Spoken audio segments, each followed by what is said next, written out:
Ok. Salam alaikum, malidenw. N'o ka sɔrɔ aw bɛ yan m'a ɲini aw fɛ a ka partage a ye partage fanga bonya a b'a dɔn kabako de bɔra ka kɛ san. La terre a tremblé à l'ONU. Ah, kabako kɛra a y'a partage yɛrɛ. Kabako de kɛra c'est-à-dire la ilaha illallah Muhammad Rasulullah. Mali ye jamana barikalen duwawu bɛ Mali kɔ. Wallahi an ka dirigeant an bɛ sa u nɔfɛ malidenw kumaw fɔra bi ONU na kabiri ala ka ONU dan ni kuma ma deli ka fɔ jamana fɛ a ma deli ka kɛ a ye partage cɛ a ye cœur bila a ye vidéo partage a ye partage cɛ a ye cœur bila a ye vidéo partage quoi c'est-à-dire a kana jiginna quoi ne ma da n bɛ ka duwawu kɛ n ka se ka vidéo in laban ka sɔrɔ n ma kasi quoi. Premier ministre ye discours de ban quoi a ye vidéo partage n bɛna don a la sisan k'an ka serifukɛ fo Cheikh Tiyami Ayidara kabako fura tigi ala ye serifukɛ sɔn kabako fura la fura min n'a ka ɲi bana baden ma tension diabète furudimi rɛndimi kɔdimi serifukɛ ka numéro 78 o tɛmɛlen kɔ k'an ka belebele fo Cheikh Lassana Kanɛ belebele bɛ Segu a bɛ baara min na transition ye Cheikh Lassana Kanɛ halisa an b'a deli a k'an ka transition dɛmɛ a ka Asimi ninnu dɛmɛ i n'a fɔ karamɔgɔ Buye Ayidara ninnu Usman Sherif Madani Ayidara Sufi Bilal Segu karamɔgɔw n'a dɔnnibaga minnu bɛ duwawu kɛ don o don télé la Mali sekotigi bɛɛ ka wuli ka Mali dɛmɛ an bɛ wagati min na parce que an ye ko kɛ diɲɛ kɔnɔ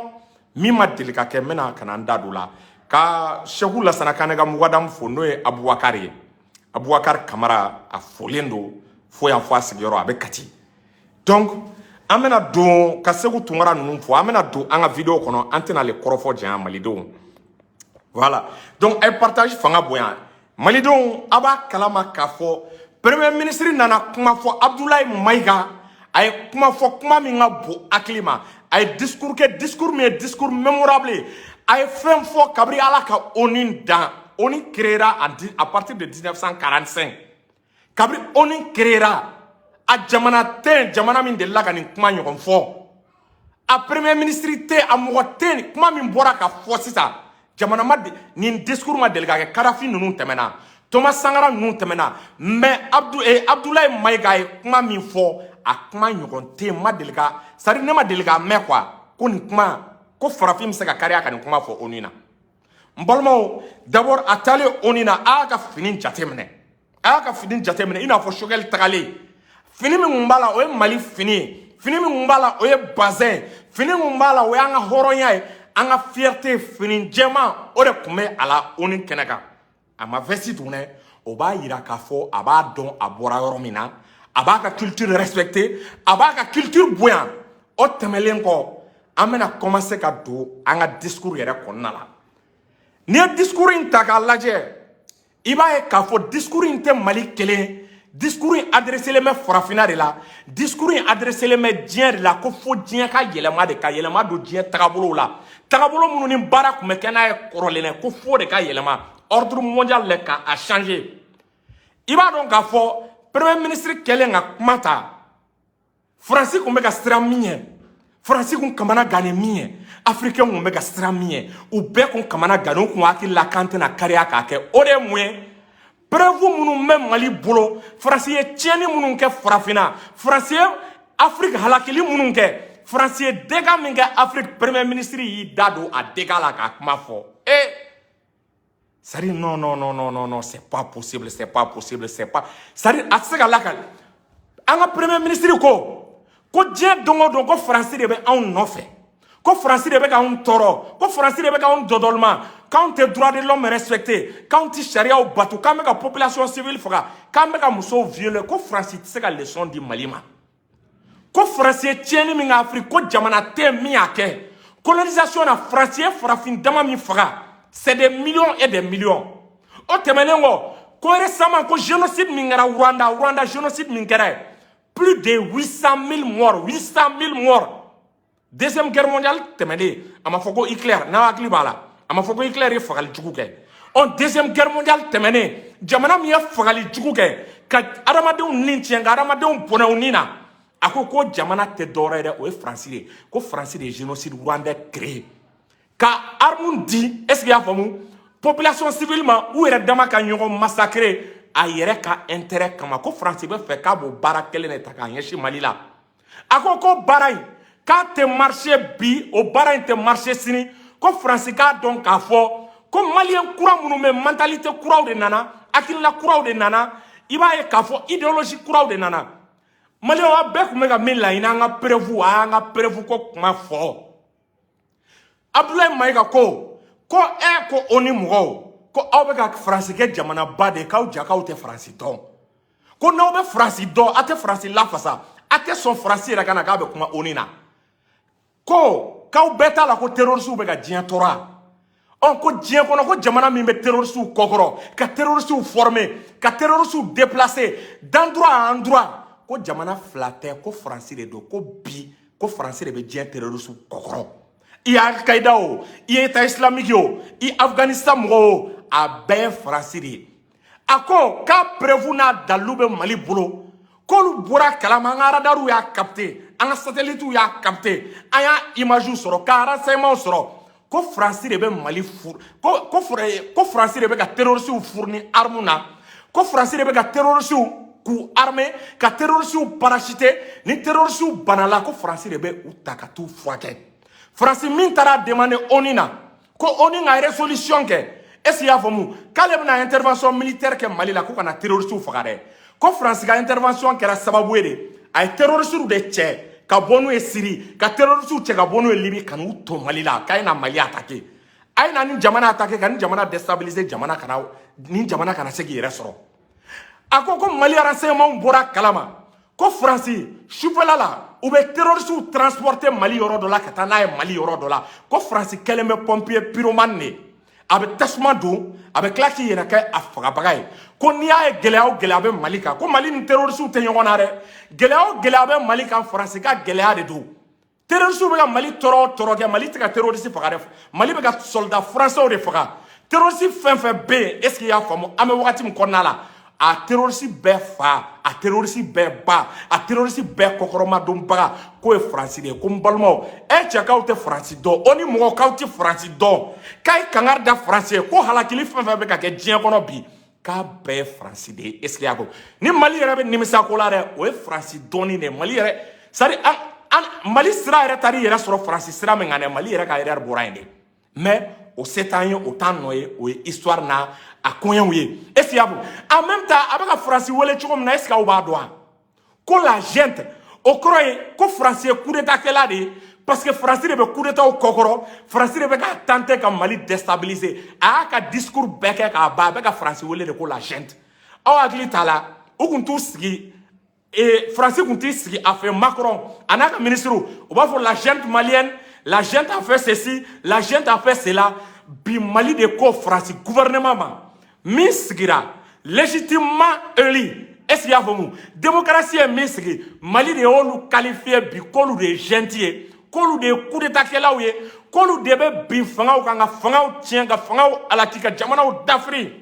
est-ce qu'il y a faamu Mali ko France ye junte de ye bi an bɛ wagati min na ko France ye coup d'état jamana de ye ko France coup d'état fɛn fɛn bɛ kɛ Afrique ko France de b'a bɛɛ kɔrɔ u ka ministre des affaires étrangères est-ce qu'il y a faamu à chaque fois a b'a la ko madame le ministre de la junte ko madame le ministre de la junte ko coup d'état kɛla France ko Macron ye coup d'état kɛla ye a ka premier ministre y'a ye u ka gouvernement ye coup d'état kɛla ye ko France gouvernement kuru karaw a député o k'a bɛɛ ye coup d'état kɛla de parce que cɛ o cɛ bɛ mɔgɔ dɛmɛ ka jamanaw dɛmɛ ka coup d'état kɛ e ye coup d'état kɛla de Mali ko k'ale bɛ France wele tɔgɔ jumɛn na coup d'état kɛla kɔ k'a bɛ France wele tɔgɔ jumɛn na coup d'état kɛla kɔ terroriste kɔ jamana min bɛ jamanaw halaki ka renseignement ɲini ka arme di est-ce qu'il y a faamu terroristes ma u kana Mali attaquer k'aw ni Ala cɛ ko Mali kɛlɛ bɛ se ka ban a ko kabiri kurukan fuga ko Mali bɛ droit de l'homme respecté a bɛ bunahadamadenya a b'a tɔpɔtɔ est-ce qu'il y a faamu ko kabiri kurukan fuga wagati ni kɛlɛ tun bɛ kɛ Mali kɔnɔ population civile maga tɛ k'olu la denmisɛnninw ni muso kɔnɔmaw olu bɛ traité ka yan cɛkɔrɔbaw bɛ bonya est-ce qu'il y a faamu musow bɛ bonya ko o bɛɛ bɛ Mali kɔnɔ ko fɔlɔ an bɛ kɛlɛ fɛn fɛn kɛ ko o tanaw bɛɛ kun sigilen don ko France bɛ se ka na droit de l'homme ko fɔ an ye wa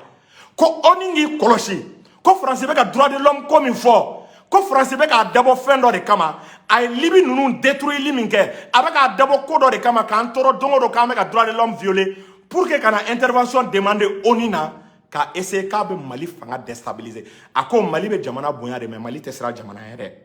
ame jamana bonya ame jamana gasisigi ko mais ko Mali de te sera jamana yere Mali tisran jamana Mali be jamana bere respecté mbalmo ma baya partager ngaye dosi dodi Alassane ma ka dosi di CEDEAO ma est-ce que ou be santanke samwa CEDEAO ni Alassane al nu tora ga asimi ou be sari nu tora ga asimi ka to me o jabetike akoko Alassane Dramane Ouattara mi yere yele ko quoi akoko che kanga boya be korogan kan koro Alassane Dramane Ouattara kanga boya be korogan ko me ko ga fo koro quoi ko troisième mandat ko de ka dabla Afrique ko corona na ni troisième mandat de koro sigira constitution violée akama Alassane nema ay constitution yelema ka constitution tripatouée ka opposant mene ka opposant dado barakono bi opposant dado ne be barakono ni kuma na Alassane ma ni be Côte d'Ivoire ni mata kaso jugula ibe mene ka latunu itunu togote ko wa ko Alassane nunu tise ka ke exemple ye farafina ma ku tise ka ke exemple ko parce que ko ni ataka laje Alassane est troisième mandat de ko mo mi a yere ka constitution ka ososo ka yere ka constitution violée ka troisième mandat da yere ma ko se ka esia formule ko be se ka droit ko kuma fo Mali wa yoro jamana kono anga be aga yoro jamana kono sharia me constitution sans fait sharia te esia formule constitution ne be sharia be sans fait oh mo ma ka constitution batu o tigi est ce que be se ka droit ko kuma fo jamana la est-ce que vous savez leçon di jamana do mo ma ki ga sharia respecté on ko Alassane ya ga constitution soso Alassane ma ye troisième mandat ke Alassane ma ga constitution batu ko Alassane tise ga leçon di Mali ma en matière de démocratie mara chokola ko Alassane nga opposant mbemi e tia Ivoire nga keleke ay diom soro num bega keleke Ivoire activiste mo bega Mali soutenir a bla kuna Mali gouvernement ya bega keleke parce que ayo tofo ko Alassane mega bara min gawla ka bara mai ka bega opposant mene abugu datu Mali naga ko be Mali ma opposant datu de Mali la bébé qui dasago fo an yera be dimi asimi nunu ngoro mo do bega fanga critiquer ka transition est-ce qu'il y a bon we France ga bara la asimi tugu mina on yera bega dimi asimi ngoro donc on la nga gouvernement ya fo ko luma opposant mene ni mo ngom goy ma so asimi olu mi mene olu e beto beki dasago fo ko me ko Alassane fe ko ni dasago fo ibta kasola ko Alassane fe ni dasago fo ibe tunu u ka service de renseignement bi la tunu chokota la Ivoire ala mame dobe ko pilcheri fendo ngakli bora toko o tara Côte d'Ivoire u ye muso mene ka muso datugu ka muso la tunu mo ta soro do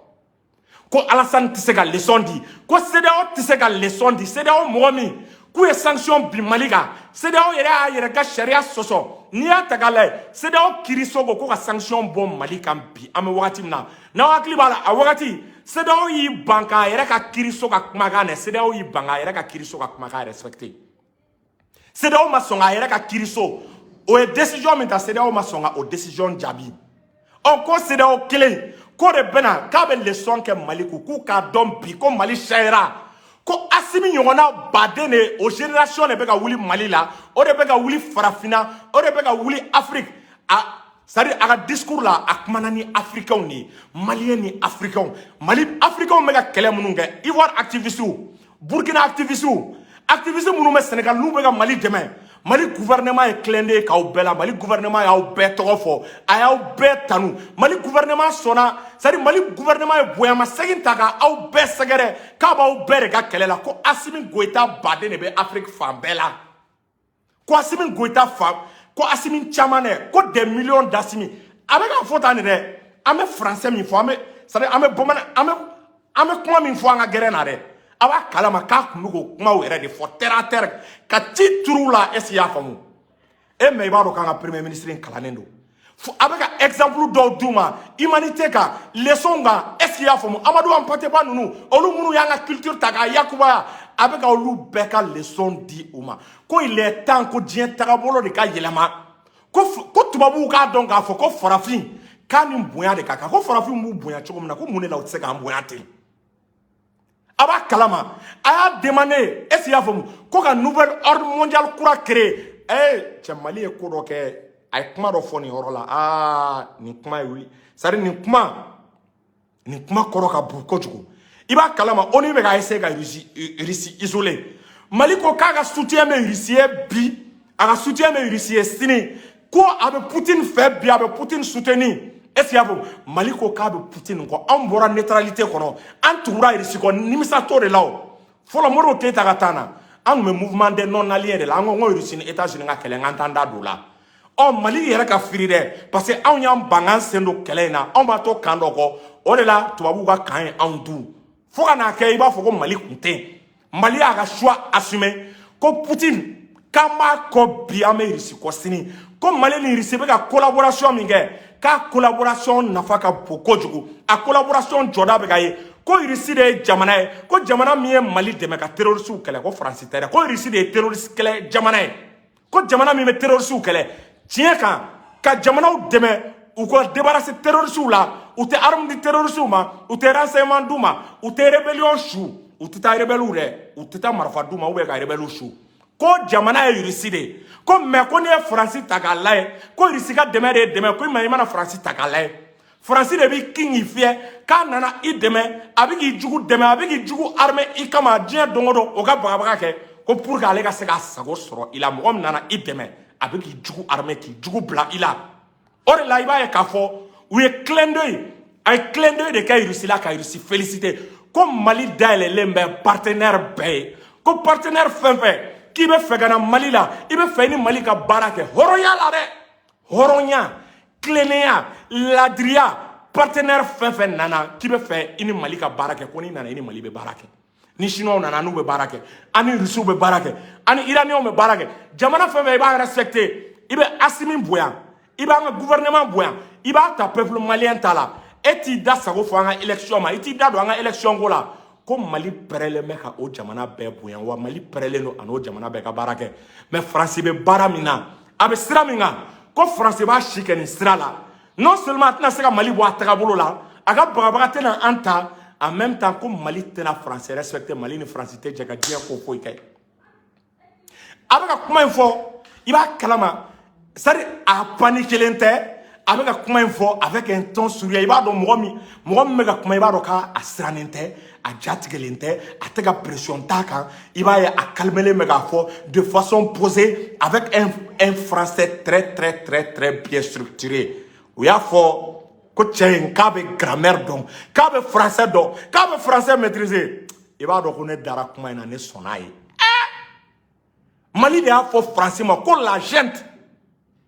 ko français coup d'état jamanae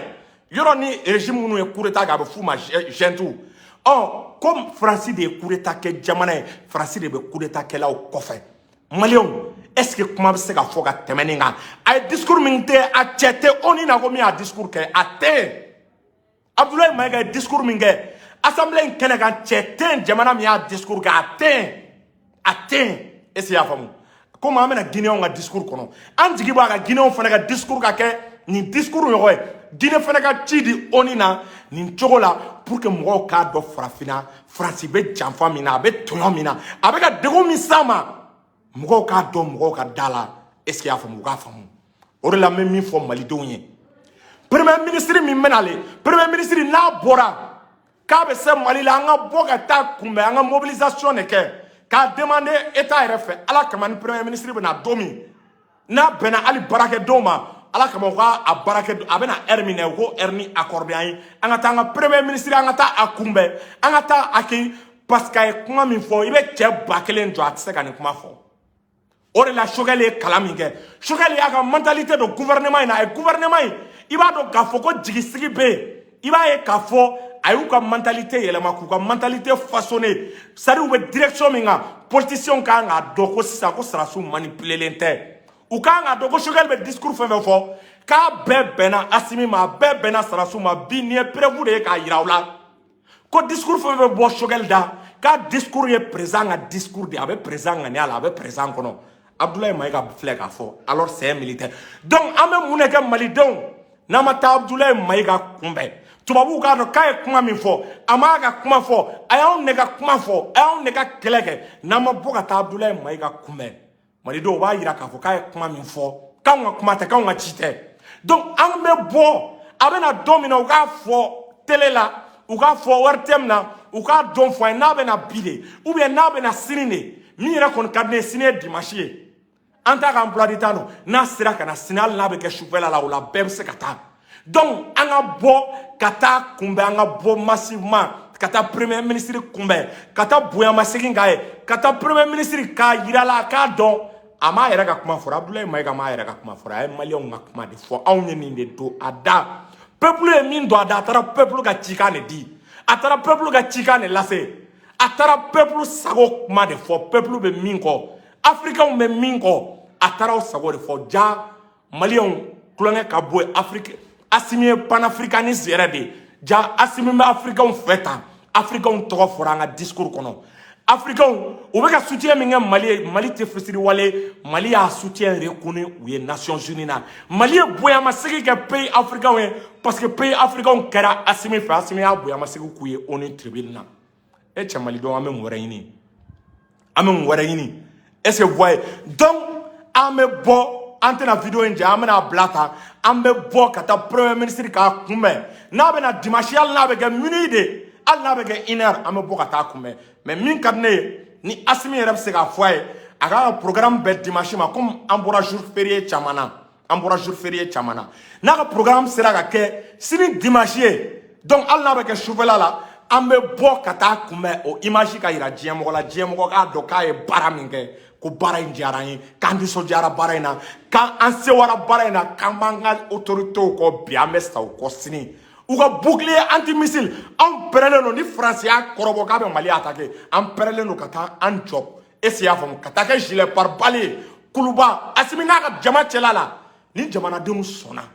u bɛ fɛn sugu bɛɛ kɛ Karl Marx b'o de fɔ ko quand les idées gagnent les gens elles se transforment en force matérielle ni adamadenw sɔnna i bɛ ka baara min kɛ u ye tiɲɛ i bɛ ka baara min kɛ i mana ko ko fɔ u bɛ don ko da fɛ wa anw pɛrɛlen k'an ni n'an sogo di Mali ko da fɛ an tɛ Mali labila cɛ ye bi an t'a labila muso ye bi wa an bɛ segin a kan ni transition ye nin de bɛ continuer fura yɛrɛ t'a la quoi nin de bɛ Mali libérer nin de bɛ Afrique libérer nin de bɛna farafinna bɛɛ libérer maliyɛnw an bɛ video in an b'a bila ta yanni n kana na kasi salamu aleykum